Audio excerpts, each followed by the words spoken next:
कहते हैं एक बच्चे की पहली दोस्ती उसकी माँ से होती है, लेकिन माँ के बाद अगर कोई रिश्ता सबसे गहरा होता है तो वो होता है दादाजी का।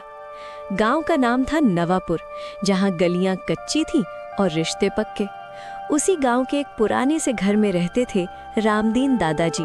सफेद बाल, कांपते हाथ और आंखों में एक उम्र भर की तन्हाई। घर में सबसे ज्यादा शोर करता था उनका 6 साल का पोता अमन। अमन के लिए दादाजी सिर्फ दादाजी नहीं थे, वो थे उसके पहले दोस्त, पहले टीचर और पहले हीरो। हर सुबह अमन सबसे पहले दादाजी के कमरे में जाता।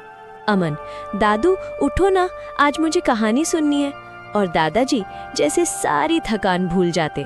दादाजी ही थे जो अमन के गिरने पर सबसे पहले उठाते, डर लगने पर सबसे पहले गले लगाते। जब पूरी दुनिया अमन को बच्चा समझती, दादाजी उसे अपना दोस्त मानते थे। लेकिन किसी ने नहीं देखा कि दादाजी कितने अकेले थे। बेटा शहर में व्यस्त था, बहू मोबाइल में, और घर में अगर कोई उनकी बातें सुनता था तो सिर्फ अमन। दादाजी जानते थे ये उनकी जिंदगी की आखिरी दोस्ती है। हर शाम वो अमन को पास बैठाकर कहते, दादाजी, अमन, दोस्त कभी बिछड़ते नहीं हैं। अमन पूछता, तो आप कभी मुझे छोड़कर नहीं जाओगे ना दादू? दादाजी बस मुस्कुरा देते, क्योंकि कुछ सवालों के जवाब मुस्कान में ही छुपे होते हैं। समय बदला, अमन बड़ा होने लगा। स्कूल, किताबें, दोस्त और दादाजी। अब वो ज्यादातर अकेले बैठे रहते, दरवाजे की ओर देखते हुए। शायद अमन आए। एक रात दादाजी की तबीयत बहुत बिगड़ गई। घर में अफरा तफरी मच गई और अमन एक कोने में खड़ा पहली बार डर गया था। अगली सुबह दादाजी ने अमन को पास बुलाया। दादाजी कमजोर आवाज में, अगर मैं चला जाऊं तो रोना मत बेटा। अमन रो पड़ा।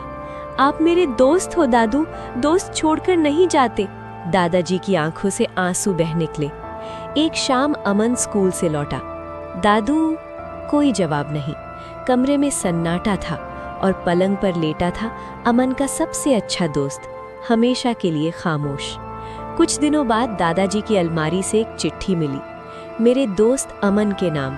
उसमें लिखा था, अमन, तू मेरी जिंदगी का सबसे सुंदर हिस्सा था। तूने मेरी तन्हाई को दोस्ती बना दिया।